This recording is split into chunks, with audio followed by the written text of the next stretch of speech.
Well, next week, the eyes of the world will be on Japan and the funeral of Japanese Emperor Hirohito. Whatever his final place in history, his credit ledger includes Japan's miraculous post-war recovery and its emergence as an economic colossus. And now, a new technology could add to Japan's wealth. HDTV, high-definition television. Have you heard of it? Well, as you'll see in a moment, it could soon revolutionize television as we know it. The Japanese have been developing this for some time. We haven't. Does their lead mean another blow to our economy? Well, tonight, Lynn Scher explains why American workers could be shut out again. Quiet for picture, please. Roll tape. Stand by. Tape's rolling. Music. Rolling.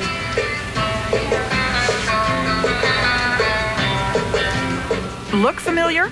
They're shooting a commercial, the kind you see on TV. But you've never seen anything like this before. Cut. That was good. Because the editing equipment and the video cameras are new inventions to create high-definition video. A technology so new, the only place this commercial is being shown is in Japanese department stores. Is this the sort of thing we want for ourselves? When people can see high definition in their home, they're going to notice dramatically the difference. And when you look at high definition and you go back to regular television, it's quite disappointing to see regular television once again after you've seen these high definition images. For years, we've been hearing how one day we'd have large screens at home with life-size, crystal-clear images, far sharper than the big screens currently in use. That kind of television is now here.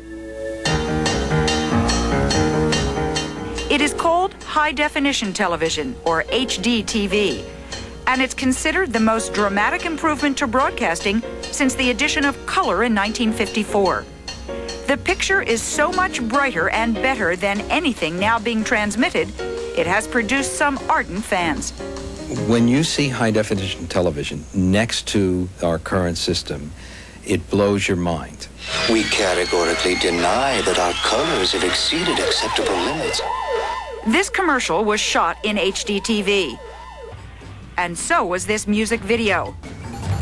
In this football game, you see more of the action because the picture is 1/3 wider than regular TV. And HDTV's fine detail makes for spectacular special effects. But you probably can't see the difference from where you're sitting. That's because what you're seeing right now here on 2020, like all American television programs, is broadcast in a format called NTSC, which simply can't handle the precision of the new technology. But we should be able to give you a pretty good idea with this comparison. All TV pictures are composed of lines made up of blocks called pixels. NTSC, which is the American standard, uses 525 lines. This HDTV picture is made up of more than twice as many lines, 1,125, which gives the picture a far better resolution. See the difference?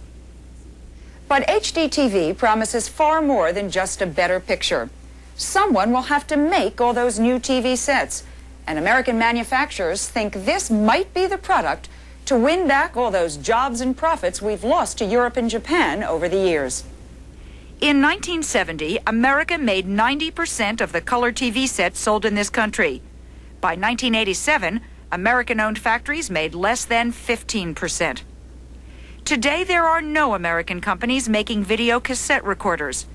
And according to the Commerce Department, of all the consumer electronics purchased in America in 1987, only 20% were made here. How did we get so far behind? It is a shocking story, because we started out as the world leaders. Beginning in the 1950s, the U.S. pioneered the development of equipment for use by professional broadcasters. But for years, no one was successful in tapping the home video market.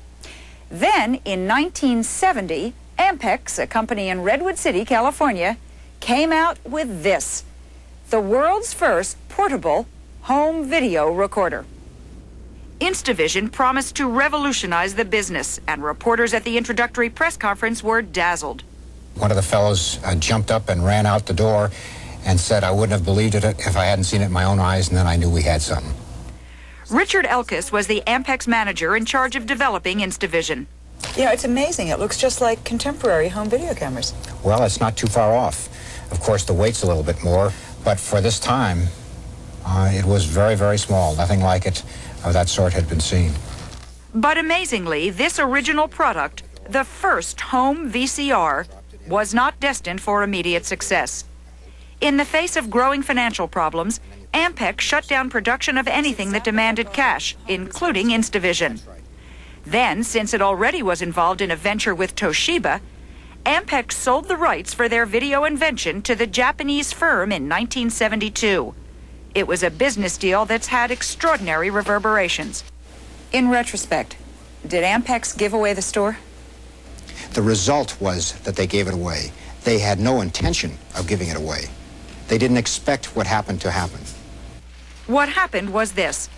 Coupled with an earlier agreement giving Sony the technology to make other recorders Ampex had invented, the Instavision deal allowed Japan to develop and now control the world VCR market. And if this had stayed in the United States? We'd be a preeminent supplier in a $15 billion market. And much of the world of video would be ours and not somebody else's. That translates into tens of thousands of jobs for Japanese, not American workers. And guess what the Japanese have been doing about the newest product, HDTV? Yes, we have been working at it for just a quarter of a century, 25 years. Norio Kumabe is a vice president with NHK, the Japanese national broadcasting company. Their laboratories have been doing research on HDTV since 1964, and NHK says they will use it for regular broadcasts sometime next year. They're not the only ones. 10 other Japanese companies have already showed off HDTV equipment that American manufacturers haven't even started developing. And the Europeans have come up with their own HDTV system. The big prize for everyone? A staggering $150 billion market that will be created when the new technology is in place. You will have to buy a new TV set if you want to see the new pictures. And broadcasters will have to replace all their cameras and recorders and transmitting equipment. It's a mammoth investment, and not everyone is sure it's worth it. Julius Barnathan of Capital Cities ABC. There's no question that we all want better pictures. We want better sound. That's why we've gone stereo. That's why everybody wants better. The question is, how much? How much does it cost? How much better is it? And more pressing, how to get that better picture to your home. The Federal Communications Commission, the agency that regulates the airwaves, is considering at least 18 different HDTV proposals. They will choose one of them to become the standard in this country. The decision is largely technical. The TV signal that goes to your home shares limited space in a broad spectrum of airwaves with signals for radio, police bands, even cellular phones. Because HDTV's better picture requires a wider transmission path, it might infringe upon other users. FCC Commissioner Dennis Patrick. And so ultimately, the debate with respect to HDTV comes down to a series of trade-offs. It might be that the American people are not interested in an absolutely sharp picture if the cost of that picture is $3,500 per television set, and if the cost of that picture is not having enough radio spectrum available for the local police department. Those are trade-offs. While the FCC decision is at least 2 years away, the networks have so far been willing to wait. For a station to replace its equipment today to high-definition television, it would take $37 million. So what we're talking about is not inexpensive in terms of equipment.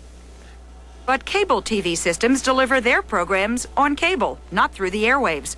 So they can convert to the new technology less expensively, and they don't have to wait for an FCC decision.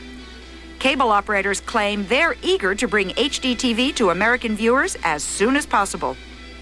We could start transmitting in high definition in 6 months. The problem is, at the moment, there are no TV sets for us to transmit into.